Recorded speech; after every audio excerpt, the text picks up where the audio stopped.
un Renault Master 3 dans notre atelier aujourd'hui avec un problème au niveau des freins. Il y a un message au tableau de bord. On va vérifier. Je mets le véhicule en route et le propriétaire voilà, a ce message au tableau de bord, panne de freinage avec le voyant stop allumé et le voyant ABS allumé. Dans un premier temps, on fait notre vérification visuelle au niveau du compartiment moteur, vérifier bien les niveaux du kit de frein. Le véhicule freine bien, la partie mécanique est correcte, ça marche bien. Et on va utiliser notre appareil de diag qui est déjà branché. On va aller vérifier les codes enregistrés dans la mémoire de notre calculateur pour orienter notre diagnostic. On effectue la lecture des codes dans le calculateur ABS. On a deux codes présents. Alors on a un premier code ici, c'est la pompe, moteur pompe, le voltage too low, donc ici. Et on a un deuxième code, un capteur de vitesse de roue avant gauche. Et ensuite le message du système de freinage avec le voyant stop vient probablement d'un problème de pompe. Donc on va utiliser notre appareil de diagnostic pour aller dans les commandes des actionneurs pour vérifier si on peut commander notre moteur pompe et l'écouter tourner et vérifier aussi les différents paramètres qu'on va trouver, notamment des vitesses de roue pour vérifier le capteur. On est allé dans le menu Active Test. Dans le menu Active Test, on a donc les différents actionneurs qu'on peut commander. Donc nous, ce qui nous intéresse, c'est le test du moteur pompe. Alors Ignition, donc il nous dit les conditions. Donc le moteur à l'arrêt. On poursuit. Ok. Donc là, on choisit des datas que l'on veut voir à l'écran pendant la commande. Alors la pompe, elle est assez bruyante. On devrait l'entendre. Alors tu la commandes.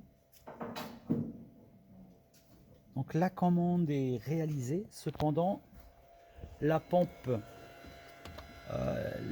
n'est pas du tout commandée. Alors peux-tu relance, je vais le toucher, relance, donc tu l'as relancé. Bon, on n'a pas de pompe. Alors il y a plusieurs causes possibles que le moteur ne fonctionne pas ici. On a le moteur lui-même peut être défectueux, ou on peut avoir un problème d'alimentation, du câblage ou de connectique. C'est ce qu'on va vérifier. On va d'abord vérifier, on va utiliser le schéma électrique pour vérifier, pour voir comment il est branché et poursuivre nos vérifications. Lorsqu'on vérifie toutes les données de notre système ABS, alors tout figure ici à l'écran. Bon, le véhicule est à l'arrêt évidemment. On a ici une vitesse inscrite en rouge, 655 km/h. Donc on a un problème évidemment sur le capteur de vitesse avant gauche. On pourra faire le test rapidement tout à l'heure. On a imprimé le schéma électrique de notre système ABS pour comprendre comment il fonctionne. Alors on voit donc rapidement les différents capteurs de vitesse de roue, les liaisons avec la prise diagnostique, avec les différents calculateurs, le 645, la communication. Surtout, ce qu'on remarque ici, c'est que les alimentations, on les a coloriées en rouge ici, deux alimentations donc venant d'un fusible de 40 ampères en F4 dans la boîte 777, et on a un fusible, le F8 de 25 ampères 1337 qu'on devra vérifier. Donc on va vérifier dans un premier temps, on va vérifier nous les fusibles s'ils sont bons. Il y a les mises à la masse ici, de la broche 13 et 38 qui arrivent au même point. Donc on va, dans un premier temps, je répète, vérifier nos fusibles, aller utiliser la documentation pour voir où se situe cette boîte 777 et cette boîte 1337. En utilisant la nomenclature 777, c'est la platine fusible d'alimentation de puissance, et 1337, c'est l'unité de protection de commutation. Donc on va aller vérifier ces fusibles sur notre véhicule. On va vérifier avec notre lampe témoin. une deuxième lampe témoin. On a eu un souci avec notre lampe témoin. Cette lampe témoin fonctionne. On est branché côté masse et on va aller vérifier les deux broches. Donc là, ça ne fonctionne pas. Et l'autre. Et là, on a... Donc ça, c'est la broche numéro combien? 25. Ça, c'est la broche numéro 25. On a bien une alimentation. Par contre, sur la broche numéro 1, Non. on n'a pas de 12 volts. Donc on va aller vérifier les fusibles. On a commencé par aller vérifier sur le connecteur la présence des 12 volts. Donne le schéma. Merci. Alors on confirme sur que le 25 ampères ici est correct. La ligne sur 25, on a bien 12 volts. Par contre, le fusible de 40 ampères en F4, le F4, on broche une, on n'a pas de 12 volts. Donc là, c'est quand même une piste. On va vérifier, tant qu'on y est, les mises à la masse. Alors pour ça, on va tout simplement utiliser encore notre lampe témoin. La lampe témoin, alors on va la connecter maintenant sur le plus. Sur le plus. Et on va aller vérifier la mise à la masse. Quand tu vas toucher une masse avec ta lampe, elle va s'allumer. C'est bon? Ouais. Donc on va vérifier de la même façon. On va faire un repérage de la broche 13 et 38 pour aller vérifier que notre mise à la masse est correcte. Alors écoutez, on vient de tester avec la lampe témoin à la broche 13 et 38. C'était les deux autres connecteurs plus loin, mais vu l'encombrement, on ne voyait pas la vidéo. Mais nos deux masses ici sont bien présentes. On avait bien l'éclairage de la lampe témoin. Donc, le seul problème pour l'instant, c'est d'aller vérifier ici le bon fonctionnement de notre fusible 40 ampères pour comprendre pourquoi on n'a pas de 12 volts sur la broche 1. En utilisant la documentation technique, on a vu que le fusible de 40 ampères qui nous intéresse, c'est ce fusible ici. 40 ampères, c'est le F4. Bon, il n'y a pas de fusible dans les premiers endroits ici, mais en F4, on a ce 40 ampères. Donc on va les vérifier. Donc pour ça, nous, on va le retirer. Et puis, on va vérifier notre fusible de 40 ampères s'il est correct. Il semble correct visuellement, mais on va utiliser un multimètre pour vérifier la continuité. On vérifie le fusible en continuité, on a bien une continuité. Donc notre fusible est correct. On va vérifier l'alimentation de notre boîte à fusible. On utilise la lampe témoin, on vérifie que le bornier de notre fusible est bien alimenté. Donc on va vérifier maintenant à l'autre extrémité du fusible et là, en continuité jusqu'à notre connecteur en broche numéro 1 pour vérifier si le câble est coupé.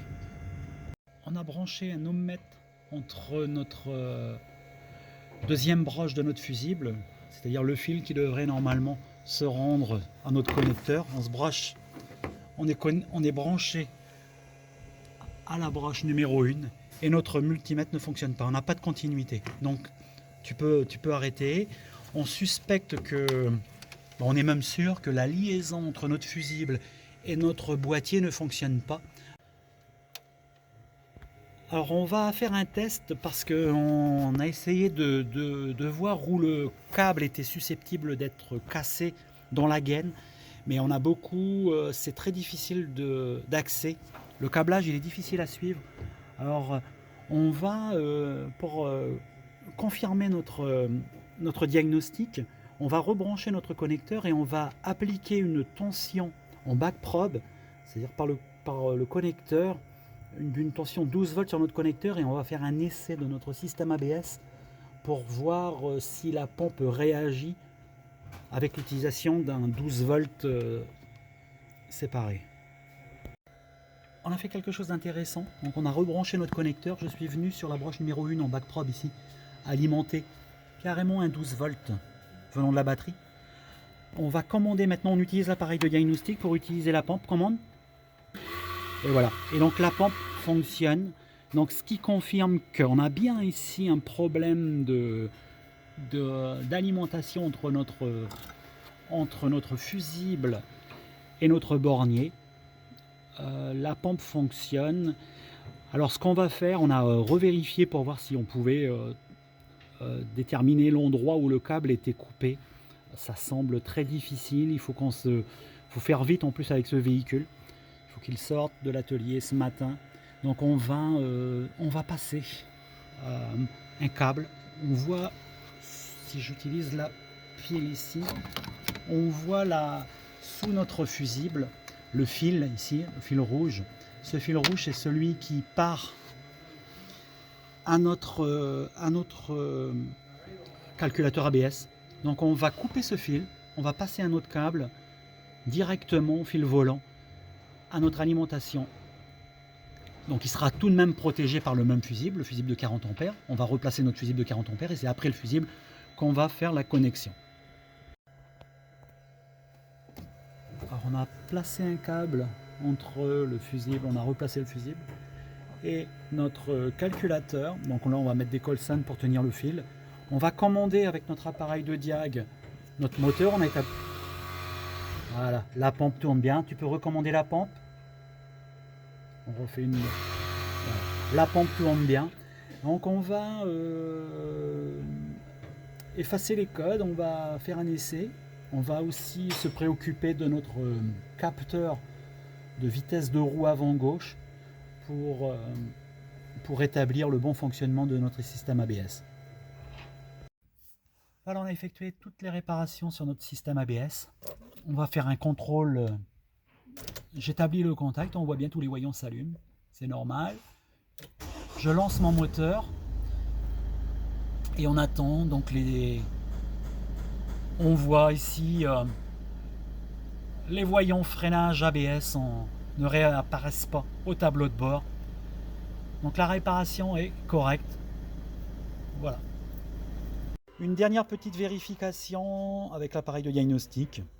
On n'a plus de code, on a fait la lecture des codes défauts, nous n'avons plus de code défaut et nous n'avons plus non plus le problème du capteur avant gauche qui a été remplacé. Donc c'est parfait, la réparation est maintenant correcte.